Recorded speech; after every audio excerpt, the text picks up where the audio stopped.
लोकांना समाधान हवंय. बहुतेक माणसांना यासाठी जीवनभर प्रयत्न करावे लागतात. ते ज्या गोष्टींचा पाठलाग करतात त्या पूर्णता आणत नाहीत आणि आणू शकणारही नाहीत. अशा ठिकाणी जाणं जिथं तुम्ही कोणत्याही प्रकारचं आव्हान हाताळू शकता, याचा साधा अर्थ असा आहे की ते तुम्हाला स्वातंत्र्य देत आहे हवं ते करण्याचं. एकमेव देव नसल्याने तिथं कोणताही अवतार नाहीये. अवतार म्हणजे पुन्हा तीच कामगिरी.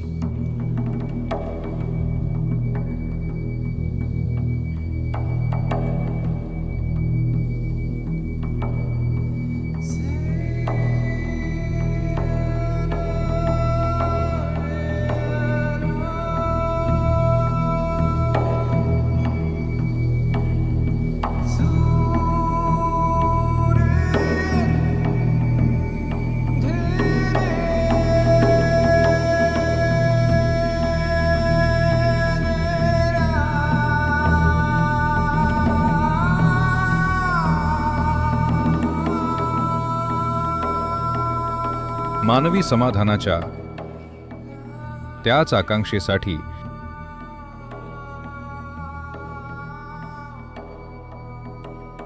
इथं खूप सारे प्रयत्न चालले आहेत. So many different types. जगात इतकी विविध प्रकारची कामं चालू आहेत.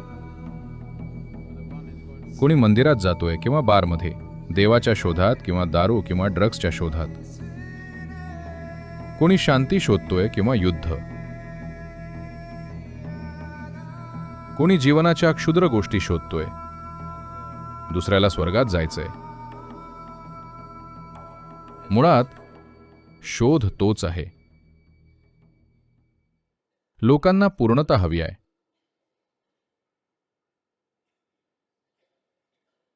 बहुतेक माणसांना यासाठी जीवनभर प्रयत्न करावे लागतात. ते ज्या गोष्टींचा ते पाठलाग करतात त्या पूर्णता आणत नाहीत आणि आणू शकणारही नाहीत. संयमा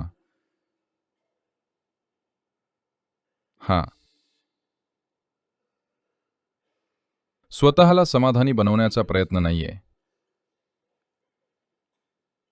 तर तुमच्यामध्ये अपूर्णतेची स्थिती निर्माण करणारे घटक काढून टाकण्याचा प्रयत्न आहे. आत्ता सध्या तुमच्या हातात एक प्रक्रिया आहे. तुम्ही या प्रक्रियेला कुठं घेऊन जाल हे तुमच्या हातात आहे. पण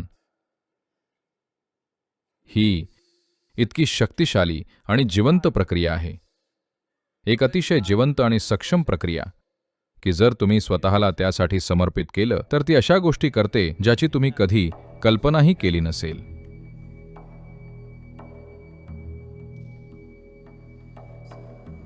About आध्यात्मिक प्रक्रिया नाजूक असण्याबद्दल.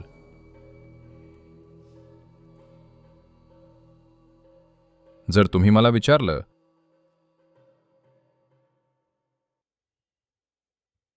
तर तुमची आध्यात्मिक प्रक्रिया इतर कोणत्याही शहरापेक्षा या इथं आश्रमात अधिक आव्हानात्मक आहे.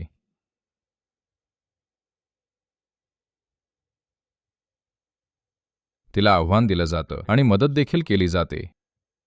हे महत्वाचं आहे. तुम्ही फक्त आव्हान दिलं तर लोकांना हरल्यासारखं वाटेल. ती सतत आव्हानात्मक असली पाहिजे आणि तिला समर्थन आणि पोषण सुद्धा मिळालं पाहिजे. दोन्हीही आवश्यक आहेत. मी म्हटल्याप्रमाणे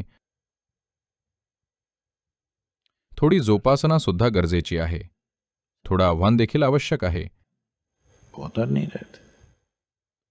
कोणतंच आव्हान नाही, फक्त जोपासना आहे तर तुम्ही खूप कमकुवत व्हाल. फक्त आव्हानच जोपासना नाही तर तुम्ही मोडू शकता. हेच संतुलन आहे.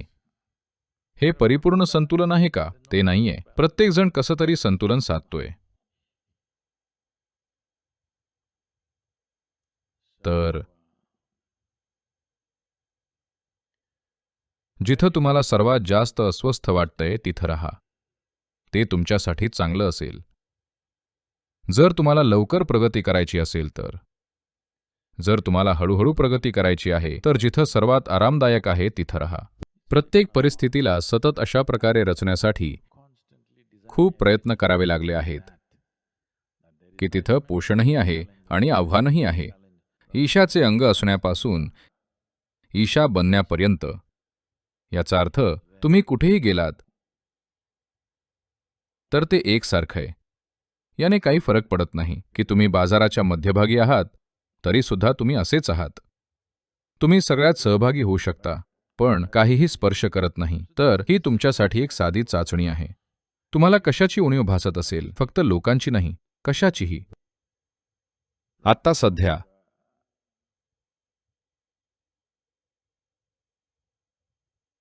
आपल्याला ज्याची सवय आहे, अन्न, आराम, हे किंवा ते, आपण त्याचा पूर्णपणे आनंद घेतोय. पण जेव्हा ते नसतं तेव्हा आपल्याला त्याची उणीव भासत नाही. जेव्हा ते तुमच्याकडे नसतं, जर तेव्हाही तुम्ही त्याच स्थितीत आहात जेव्हा तुमच्याकडे ते असतं, हा एक चांगला संकेत आहे. याचा अर्थ हा आहे की तुम्ही रोपवाटिकेतून कोणत्याही आव्हानाला तोंड देण्याच्या दिशेनं जाताय. अशा स्थितीला पोहोचणं जिथं तुम्ही कोणतंही आव्हान हाताळू शकता, याचा साधा अर्थ असा आहे की ते तुम्हाला हवं ते करण्याचं स्वातंत्र्य देत आहे.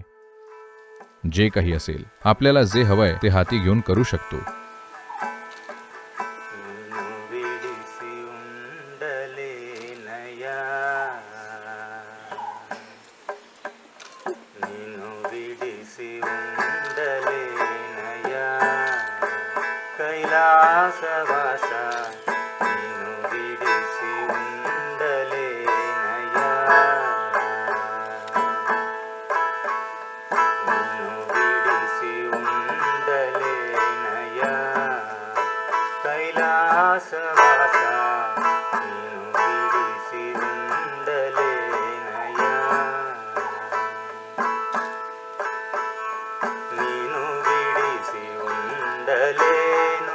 కన్న తండ్రి వగుట చేత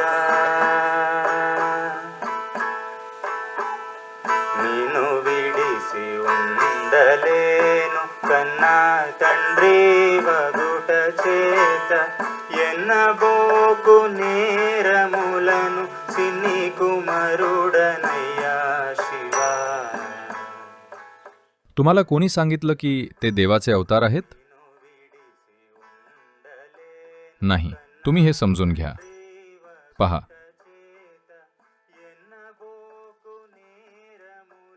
एकमेव देवाची संकल्पना ही 3 एब्राहमिक धर्मांकडून आली आहे की कुठेतरी एकमेव देव आहे, एकमेव अधिकार.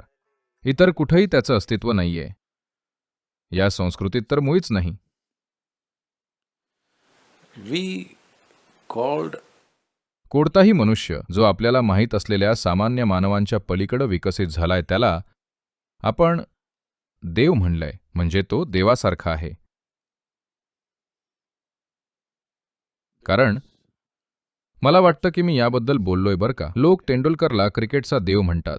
प्रत्येकाला येऊन तुमच्या पायावर लोळण घ्यायची इच्छा आहे, कारण जेव्हा ते एखाद्याला पाहतात की जो त्यांना जे सामान्य वाटतंय त्या पलीकडे विकसित झालाय, जे त्यांना सामान्य वाटतंय, तेव्हा त्या व्यक्तीला ते म्हणतात त्याच्यावर दैवी वरदहस्त आहे. आमच्याकडे जे आहे त्यापेक्षा काहीतरी अधिक आहे. एकमेव देव असं काही नाहीये. एकमेव देव नसल्यानं तिथं कोणताही अवतार नाहीये. अवतार म्हणजे परत तीच कामगिरी. होय, अवतार म्हणजे तो पुन्हा एकदा आलाय, एका ठराविक रूपात. पण याचा अर्थ असा नाही की एकमेव देव आलाय. जर एखादा विशिष्ट प्रकारचा असेल तर ते म्हणतात तो शिवाचा अवतार आहे. तुम्ही हे समजून घेतलं पाहिजे. या संस्कृतीत उदाहरणार्थ ते रमण महर्षींबद्दल बोलत होते. लोक त्यांना भगवान म्हणून संबोधित असत. भगवान, साधारणपणे त्याचं भाषांतर हे होतं की जवळजवळ देवासारखा. संस्कृत जाणकारांनी मला सांगा, भगवानचा काय अर्थ आहे? या शब्दाचे दोन भाग कसे होतात? एक, भाग्यवान अस्तित्व. ते हेच म्हणण्याचा प्रयत्न करतायत. ठीक आहे, पण साधारणपणे हे देवाच्या वर्णनासाठी वापरत आलेले शब्द आहेत. Tamil enna? Kada ul means it's going inwards circle. Oh, that's nice. I didn't realize. I thought kadwal and so like. जर हा अर्थ आहे तर हे विलक्षण आहे. म्हणजेच ते म्हणताहेत, आपल्या आतमध्ये असलेल्या देवासाठी वापरला जाणारा एक शब्द शब्दकोशात त्यांनी ते असं म्हटलंय, ज्याने स्वतःला किंवा अस्तित्वाला जिंकलंय. जर शब्दकोशात असा अर्थ असेल तर हा एक अद्भुत, पूर्णपणे विलक्षण अर्थ आहे. ते नेहमी देवाचा उल्लेख असा करतात की ज्याने स्वतःच्या अस्तित्वाला पार केलंय. विलक्षण. तर हे अशा प्रकारचे शब्द आहेत. या भाषांमध्ये किंवा या संस्कृतीत कुठंही एकमेव देव नाहीये. तर जेव्हा तुम्ही प्रश्नात विचारता, देवाचे अवतार इथं कसे आले? ते इथं आले नाहीत, ते इथंच होते आणि ते स्वतःच्या अस्तित्वाच्या पलीकडे गेले आणि ते कडबूल झाले.